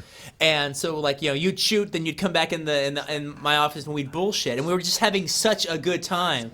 Because me and Robert like hanging out, but life here is so busy and everything that it's kind of cool to work together because it gives us an excuse to hang out. To hang out every day. I think that you're one of the best friends I have here in LA, but I've only been over to your house maybe 6 times. Actually, you've been over my house recently quite a bit. Quite all right? a bit. We were had watching time movies. To watch but before that, I've been over very few times. I mean, that doesn't constitute best friends back in the old school. I mean, exactly. Best friends hung out every day. But that's just how hard it is to get together around That's here. just how it is. So if you want to hang out, you got to make a movie together. Right, exactly. Otherwise, you won't see each other. If we want to see each other every day, you got to work together. I want to mention this scene here. Yeah. I tried to come up with something a way for Tom Savini to change that would be interesting because I knew it would be hard to cut away from Fred Williamson giving that speech. We said it better be worth cutting away from because Fred was just so hilarious. It gets to one of the biggest laughs in the movie, I think, when he breaks out with his Nom speech. Well, you were saying that the very first time he was giving it, at the very first screening you saw some 16-year-old kids were sitting in front of you exactly the audience we made it for. And when Fred starts his speech, they turn Nom flashback. Yeah, before he even said Nom, they knew it was a Nom flashback. They're all right. So I thought, man, let's come up with some funky computery and just interesting things for Tom to kind of run with here so that we have something to cut back to. But yeah, that's what happened with Dusk. You said, this is the time now to make this movie. Right. Everyone's excited about Pulp. We can do anything at this point. This movie's going to be so difficult to make unless we do it right now. We can do almost an Italian spaghetti zombie film, Cannibal Holocaust, with an $18 million budget. Because when you're hot, you're hot, and they'll give it to you. I will be able to make it exactly the way it should be made, and if only the Fangoria crowd sees it, well, fine. That's okay. Because we just want to see it, and there was even a point when we realized what a big deal Pulp was becoming that we thought, well, should we just rewrite? You mean you were going to get paid to rewrite the script anyway? Yeah, exactly. We thought, should we rewrite it and really fix it and make it, a really what kind of horror film should we even make? And we started thinking about all the things we could do because we had money now. We could do anything. yeah. We didn't have to make the script anymore. Even we could change it completely. Yeah. And we didn't want to do that. We thought about it. No, but we really were attracted to this to make it the way it was. I mean, it's rough. It's scrappy. Yeah. And it's really tough to get made without us with the position we have now. Yeah. But that's kind of, if we don't make that movie, then we still won't have this movie made. Well, it's so funny because it's like I mean, it is a total drive-in exploitation film. But the thing is, it's very pure in its center. And I realized, actually, as wild and crazy as the film is, I realized how good the structure of it was. Every time I tried to change it, I was in deep trouble. Right. I didn't realize Everything how good the structure was I wrote a long time ago. You know what I mean? Yeah, I remember everything became a math problem on how to solve it. That and was try it. to add something. Every time I tried to deviate from what I had done before, I'd realize that, like, God, what I did before does kind of work on its own basis. I remember when we were acting this scene out in your apartment, thinking we need a big shot of Fred just turning into a monster with all these bats coming behind him. I don't know how. I love this shot. It's like he's a vampire all of like 2 seconds, and already he's the king of the vampires. Commanding the bats where to go. Go, get them, find the humans. I was in there, man. You guys listen to me. No, so we decided just to do it the way it was, and we ended up changing practically nothing. Right, exactly. We said, there's no point in making a different movie. We wanted to make this movie. Now we can't, so let's just make this movie the way it was. No classing it up. Right. And it was like, I was just getting ready to take the summer off doing nothing. I was going to take that year off, too. But you were getting ready to write your kids' film. Yeah, I was going to write it, but I wasn't going to shoot until way at the end of the year. I was going to take the whole year off because I had just done, Desperado. I remember that. It was one conversation. Do you remember? It was like we had a conversation in that office in 4 rooms talking about this, and it was like, well, are you going to do it? Yeah, because if you do it, I'll do it. Because I'm not going to commit to this if you're not going to be there. Then I'm stuck making a movie all by myself. Right. Well, I'll do it if you do it. And like, it literally was like changing our life for what we had planned. Right. All right. And it was like, well, if we're going to do it, we got to do it right now. Right. I mean, we can't wait to do this. We'll lose the interest. We got to bang it out. I said, let's commit to it now. I want to be shooting by April. It was like December. No movie moves that quickly. We ended up not starting until June. But that was the idea. I said, guys, any longer than that, I'm just not going to make it because we're going to take the year off. I don't want to turn this into my life. Yeah, exactly. This is a summer movie that we're going to shoot. Bang it out. We got to get with the same adrenaline, the same piss that we have for the film. Well, it was we talked to different actors about some of the lead roles and stuff, and they go, "Well, we'll be interesting to do it. I'll be finished with Waterworld or whatever, and at this point, and we'll do it." No, we need to do it right now. Sorry, we didn't wait for anybody. Sorry, And then there was the thing of like, "Hey, George, he's got a hiatus." They need him even sooner. Exactly. That was a big plus for George. The fact that he actually needs to do it right now too. Yeah. So everything had the speed factor. This whole thing with Harvey was really interesting because this is one of the reasons I wanted to do the script because you were starting to cannibalize this script. You took it wasn't getting made. And you thought, well, there's such good stuff in this script. I'm gonna just start putting it in my own movie. So you took several things out of here. And, I mean, you see them, I left them in, like the trunk shot, but bigger things like the whole Ezekiel speech you have in Pulp was originally what Harvey was supposed to be saying, that whole point that we just saw with him walking through the vampires. Not many people know that. But that was him saying the Ezekiel speech to hold back the vampires. And you took it and put it in Pulp, so we had to get rid of that. And I just replaced it with just a visual sight gag of him putting I think in the script it's two wooden stakes that he makes across. I changed it to a shotgun and a bat, thinking I got to replace your dialogue with something. Might as well make it something big. And it was great because it was like we kept thinking about the idea of finding another Bible passage, but it wasn't. It was perfect this way with just him doing it through the power of taking two weapons and making them some holy and having to become a preacher again. And, exactly. And then when that didn't work, he used the power of the shotgun to get the bats back. I like his line. What's this stuff? What's all this stuff? Harvey is so great in this sequence because this was when you get to see Harvey. Yeah, in a weird way, it's sort of because when he comes busting ass through that door and everything, he's been taking the back seat, letting George take it. Now it's like Jacob comes in, he fucking takes over. Yeah. Okay, this is what we gotta do. They're gonna become. It's a little Santo reference. All right, little Santo dolls there.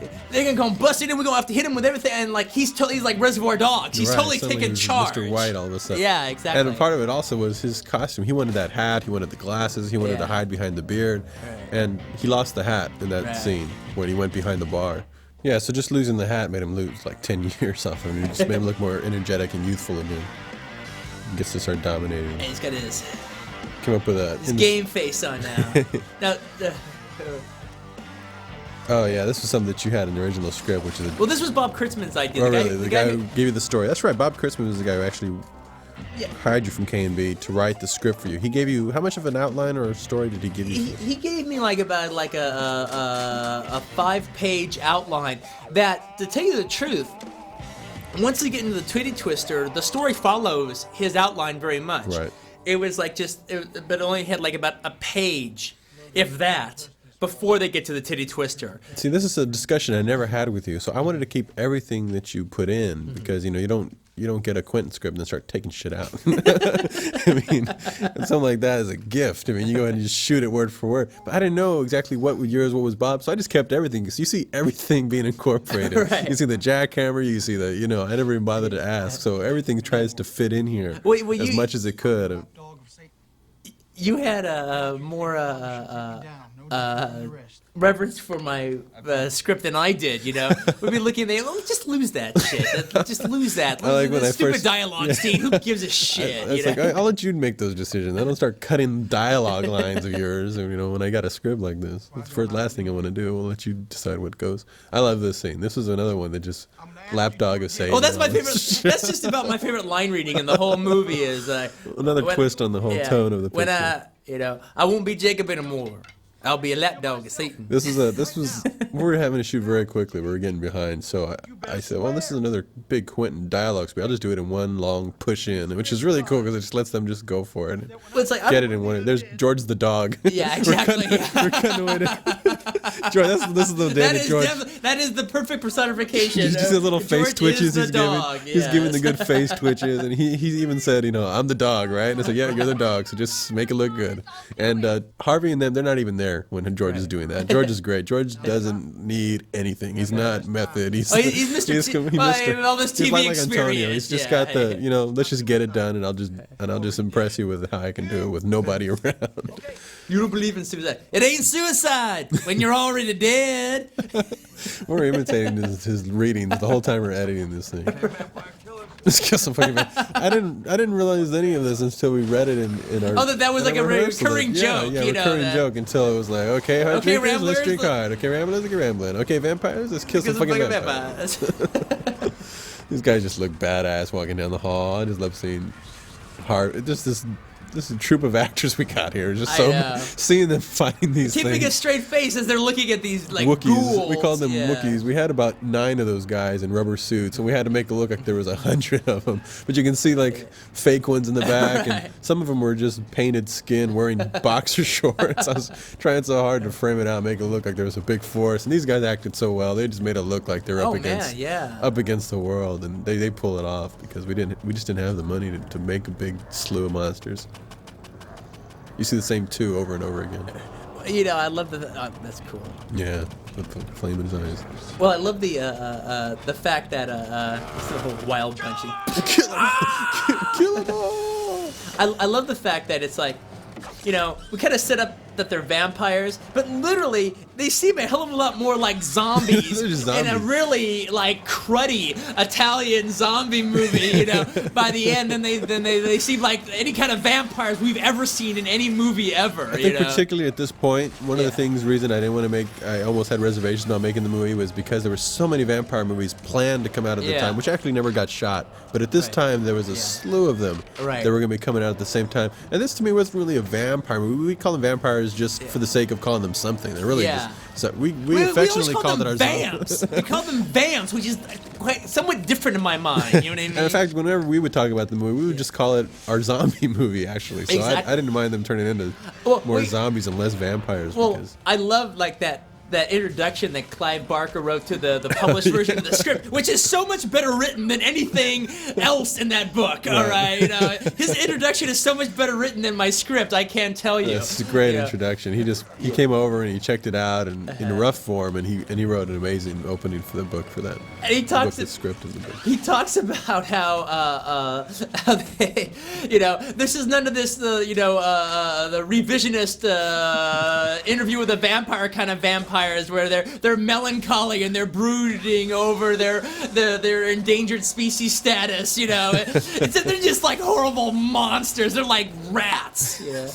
That's Here's George. hence, here we go. George gets to fight the hairy rat.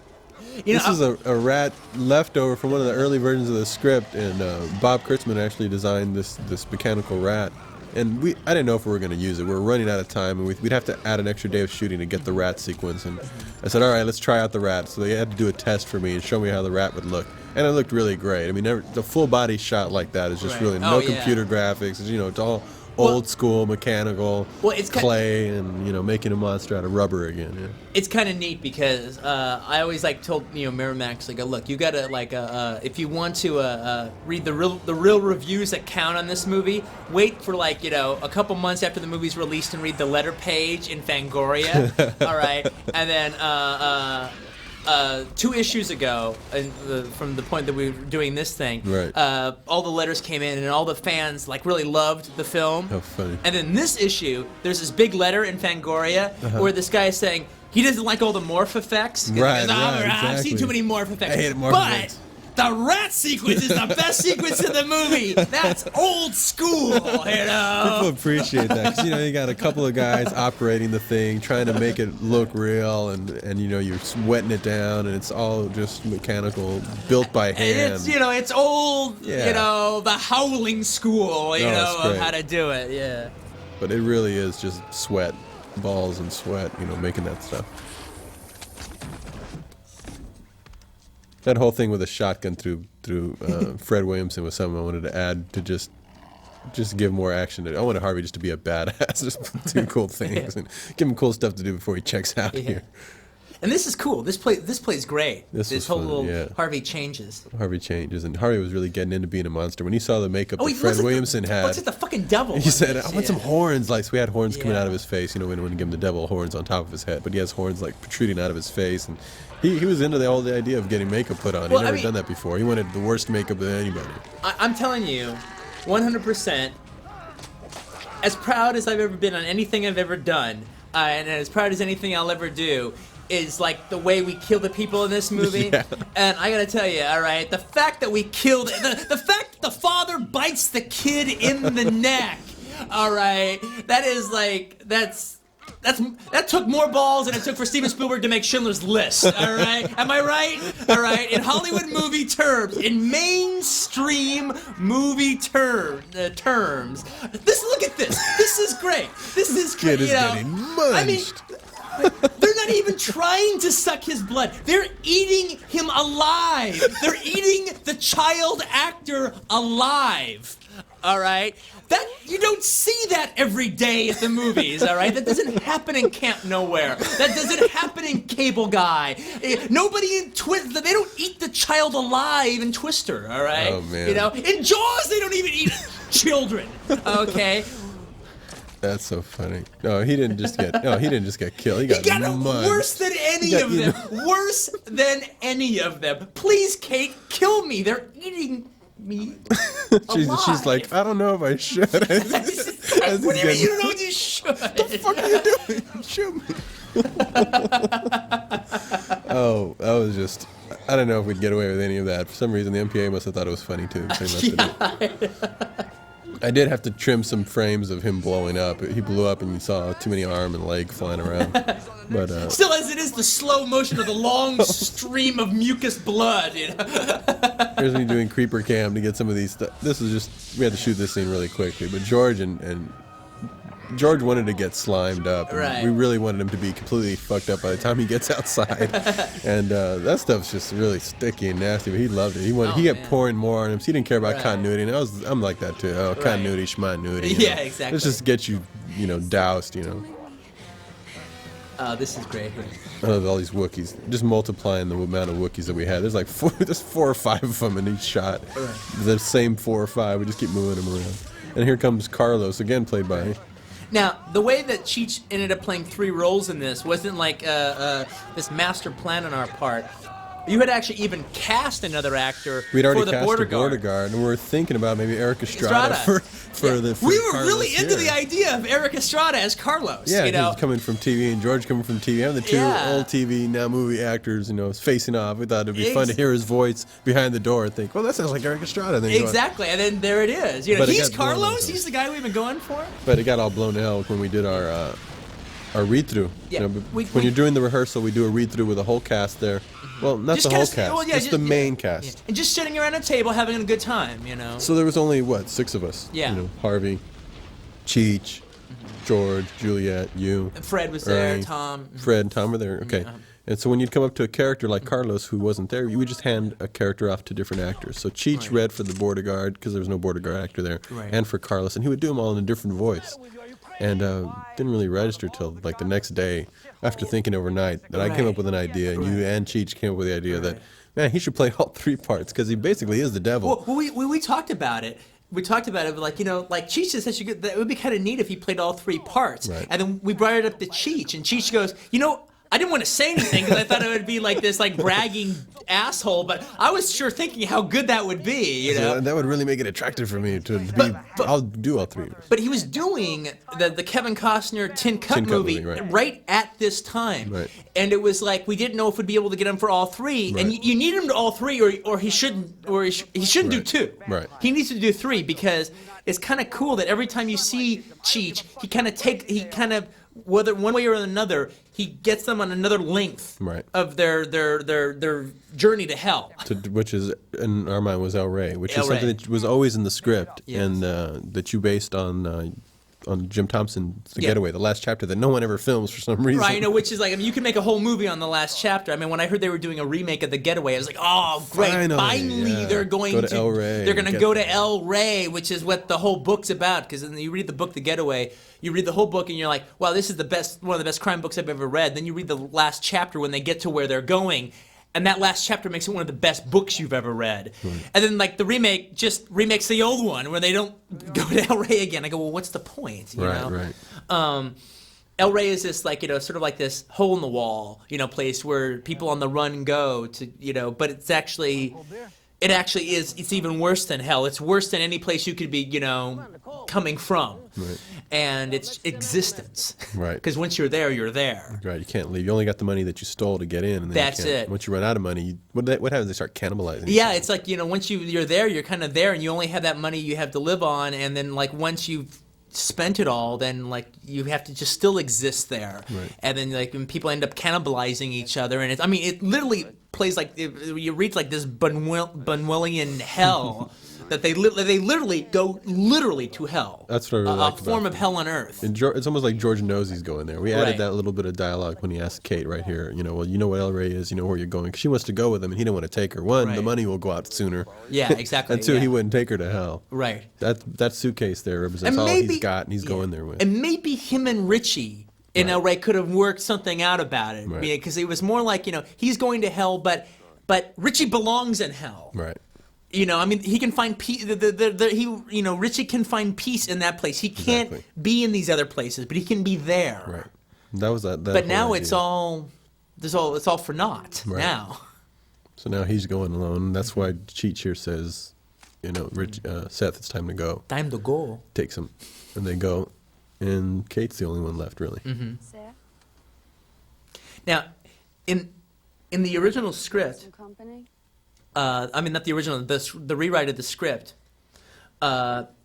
This little piece of dialogue right over here. Right. I didn't write it. Right. All right. I wrote last 3 pages to come. Oh, that's right. These last 3 pages were the phantom pages. Everyone but me was freaked out about because you confided that there was nothing fancy was going to happen. Everyone thought that Everyone had built this big thing that I was going to come up with this big surprise and this big Armageddon thing for the last 3 So we're pages. literally the whole movie waiting for these last 3 pages And I'm like, up no. to the day before. The day before we know. left, Yeah, we exactly. still didn't know how the movie was going to end. And I was like, no, guys, no, you got the wrong idea, all right? The reason I didn't write the last 3 pages is because you needed the script right away, and the feeling that we're at after, the place explodes, I want to end the movie right then. Right. All right, I want to end the movie. I don't want to piss away the energy that we have. It's like Right. like Roger Corman always says, in a monster movie, when you kill the monster, the movie is officially over. Don't bullshit around with like 3 other fucking scenes, all right, and piss away all the energy you created. The movie is over. The monster's dead. There's nothing else to say. It's over, get out, drive away. I did add one thing just because I wanted to make, bring home the temple shot. This is just something that I added in just in production design. It was a matte painting. It's actually hanging in my house. So I wanted them to actually Old school stuff. talk to each other, but like get done out. real quick. I wanted to leave with the same energy, and I couldn't do it at that moment, and so. Right. This song actually, Dark Night by the Blasters, was when you played me knowing this is a song that we want in the opening credit sequence, and that kind of set the whole tone of the whole hillbilly Texas. Honky tonk Texas. Going into the Mexican vampire movie. There's Cheech with his 3 credits. And then your, the ZZ Top, when you're down and up. And then ZZ actually does a new song that worked really cool about sound that they based on Santanico Pandemonium. You know, it wasn't until I was like listening to the CD, like way after the fact, I started listening to the words. I go, oh my God, they wrote this for the movie. Salma, yeah, they saw that. He sings in Spanish, and he's like, because they're all that border stuff. This is their whole routine in their first, more regional records. Right. We're all going to the poorhouse, hanging out in Mexico, Tejas, big radio. So Juliet, I actually had a great time working. Juliet was the one that surprised me the most of anybody in the movie. I had so much fun. She's such a funny girl. Oh, I would love to do a comedy with her. She's so funny. Oh, I agree. She cracked us all up the whole time, and she was just great to work with. Because you never know when sometimes young actors can be kind of nuts or not show up, or I didn't know what it was going to be like to work with her. She was just beautiful. As like filmmakers, you hear all these stories about this actor and that actor and everything like that, and Julia was what to expect. Dream, an absolute dream to work with. In fact, it was so funny because like me and George had such a good time with her, and it was like we really took it upon ourselves. It was like, okay, Juliet is very overqualified for the role that she's playing in this movie. So the only way it makes it worth her while is that she has the best time in this movie that she's ever had on a movie ever. I think everyone had a great time. Yeah. What happened on this movie we didn't mention at all was that we have nice credits here to look at to see how many people we actually employed on this movie. Right. Because we actually give Jerry Martinez, one of my best friends from Video Archives. He designed the Titty Twister sign. Yeah. He does my posters for Rolling Thunder. Exactly. For Switchblade Sisters, he drew the poster. He designed the poster for the Chungking. He does all my posters for and all my, Red Apple cigarettes and stuff. So in this movie, we employed people that worked on Pulp, Four Rooms, and Desperado. We kind of brought the 2 camps together, all our favorite people from our other past crews. And so from the get-go, it was like a big family, fun, hanging out, all our old. It was like making a backyard movie. It was a great combination of all the Robert people and all the Quentin people, actors, technicians, keys, grips, everything. Yeah. I mean, this is the movie. Like we said, we're going to take that year off, and this was the same thing as taking that summer off. Yeah, exactly. Just making this movie. Just hanging out with all of our friends, exactly. And making a fun flick that you would watch, eating pizza and drinking beer. That was it. Like the same attitude that we wanted people to have when they watched the movie, we had while we were making it. Am I right? Exactly. In fact, we were doing this. It was. I remember Harvey Keitel, the whole Bob Dole kind of everyone screwing Hollywood violent movies was going on right as we were shooting this. And Harvey Keitel said, what are people going to say about this movie we're making? I was like, there's nothing we can really do. This is a movie that's supposed to go beyond the line that you would normally cross. That's what people are expecting. So we can't pull back from that. We're going to have to actually go further than any of us would ever intend on going, which is why the kid gets munched so hard. Yeah. Well, I mean, so like one of the things was the fact that, the true horror film audience has been feeling very bummed out because there's no like real small budget independent horror films coming out that are like that great right now, and the studio ones all kind of suck big time because they're afraid of being called horror films. Right. They don't. No one likes that name. Yeah, go around it all the time and say, "Well, we're not making one of those kind of movies." Yeah, well, it's more science fiction. It's whatever. It's like it's not a monster movie. It's like studios will make a horror film and they'll make it to get that audience that never goes sees horror films. Right. All right, because they want to cross over. Right. All right, and then we said no, we're making it for the horror fans, and everybody else is invited. This is exactly the movie we wanted to make, Right. man. You know, if you got a problem with it, you know what? That is your problem. What I was really happy with is there were a lot of people who didn't know that the movie changed midway, Right. which they weren't supposed to. When you Yeah, wrote it, exactly. it was just That like would when be I the read best it. way to, yeah. The best way to see it See is it. to be watching it and thinking it's just what it is, like a heist film. Right. And it turns into, all of a sudden, the turn of a page, that's how your script goes. When you gave it to me and said, this is a horror script, I was reading it going, 40 pages in, I'm going, man, you must have given me the wrong thing, man. Where's the horror? And suddenly Right. it became that. Right. I've had so many people come up and say, man, I didn't know it was going to be That's great. that. And I was, for 20 minutes, I was wondering if you were just hallucinating off some tequila you drank or something. Because you're always flipping out anyway. They kept thinking it was a dream sequence. This was going to end at any second. But of course, it never did. Well, I guess that's it. There's no more movie left. They should have made it longer. We have like so was much so more long. to say. Thanks a lot for coming and watching Buying the Laserdisc. We're big fans and Yes, of exactly. this sort of thing. So hope you enjoy it. This is a lot of fun. And by the way, just to let you know, we did this like we stopped at once, all right, but we did it in like one big go, no stop and start. Right. All the way through. No, it's just like freewheeling it. But I guess you could tell that. The fact that we bullshitted through it, you can tell. See you guys.